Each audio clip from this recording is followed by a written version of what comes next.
Chiara, here we are in Setubal. Now, first thing, I've missed you every time you've been to Eurovision. Oh, okay. I didn't go in 2005 and I didn't go in 2009. So, first question is, if you had to pick one out of all three that you did, which would it be? That's very difficult to do. Lots of people asked me this question before, and it has always been very difficult to choose because each and every one of the songs has a special story.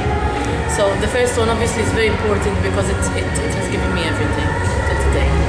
And Angel is my baby. I wrote it myself, so obviously I'm a bit more biased for Angel. And What If We was very important because of my father, because he just passed away. It was his dream for me to go back. So three of them are very, very important to me. Three of them are very special, so it's very difficult to choose.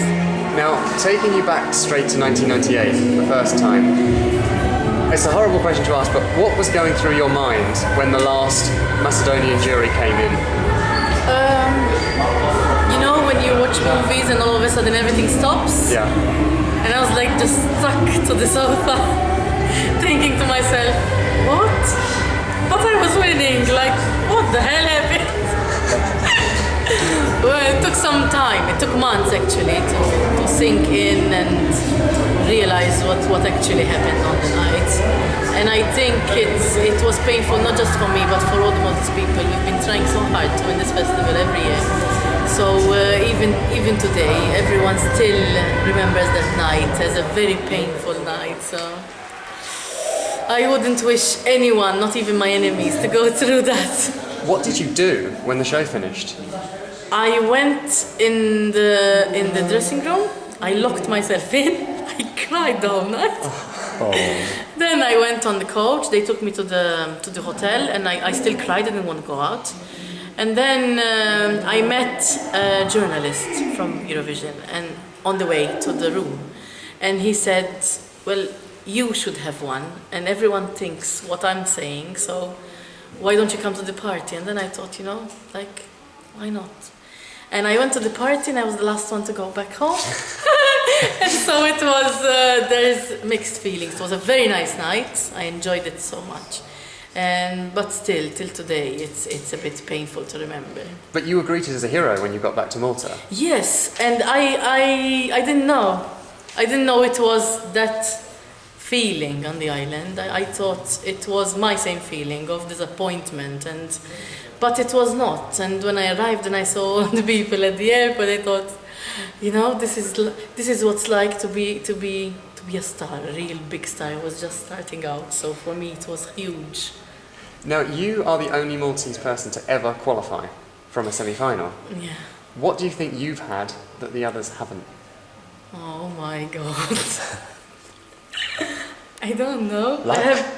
I think that Eurovision is a mix of everything. I think you have to have the talent, you have to have the good song, and you have to have the luck as well on the night. So I think it's a whole game, and it's like when you say you have to be in the right place at the right moment, and it could be the best song in the world, but if you're on a bad day, then it's useless, it's a waste. Now, you've been to Eurovision 3 times, Fabrizio went twice, but in recent years the TV has started banning former artists going back again. Yeah. Do you agree with this, or do you think No. it's... No. Obviously I don't agree. No, well. Obviously I don't agree. But I don't know, maybe they want to try... I don't know, they want to try something new, but I feel that the best song should win on the national final, and that it doesn't matter who is singing it, as long as it's the best song that will do well for the country. That's what I think. And also, would you say the same thing regardless of who wrote it, whether they're Maltese or foreigners? Yes. I don't see why foreigners shouldn't go to represent another country. Why not? I mean, singers have done it all through the years. Why not composers as well? Now, away from Eurovision, the thing most Eurovision fans know about you is you stand and you sing these ginormous ballads. What do you do when you're not? When I don't sing the ballads. What's the other side of Chiara's life? So my private life, you mean? I have a daughter, she's nearly 4 years old, and she takes up my whole time. She's very naughty, like every other 4-year-old. So she's quite a handful to go run after her. But to be honest, to go back to singing, and the last few years I've been trying some new sounds in Malta which haven't come out in Europe still. Some people have heard them. So I'm doing some, well, not ballads, the completely opposite. As you can see, my hair has changed, and well, it's something nice for me. I'm you know, like refinding myself a bit, and it's something I'm enjoying myself doing, and it makes me feel even younger. So it's something I wish to bring out to Europe very soon. Hopefully, I will. Okay. How soon is soon? I don't know. It depends how soon they will let me go back in the festival. And you obviously enjoy still being around Eurovision, coming to these events. Oh, I love. I'm first of all, before being a singer, before being everything else, I'm a Eurovision fan, like all the rest of us here. So I don't miss one festival. I see all the interviews, all the press conferences, and I'm like, oh yeah, you should have said that, and you should have said this. And when Maltese singers go up, who are my own friends, I usually send them messages, and I'm like, you should take this, and say this, and say hi to that one, and say this. I try to help everyone wherever I can, because I think it's before I used to think it was a very nice showcase for the countries. Now I think it's just a very good stepping stone for the singers. It's not for the countries anymore. I think it's for the singers personally. So as a Eurovision fan, your favourite Maltese entry, but not your own?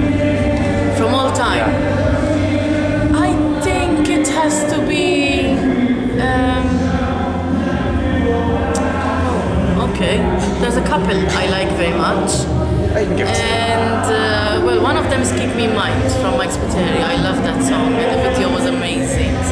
And he's a very good friend of mine, so I'm a bit biased, My friends are always a bit more, and there was also the song of Paul Giordamina and Georgina, which I love very much. I think those are the... And then your favourite other Eurovision song that isn't Maltese? Oh, this has always been the same song, and I've been saying this for so many years.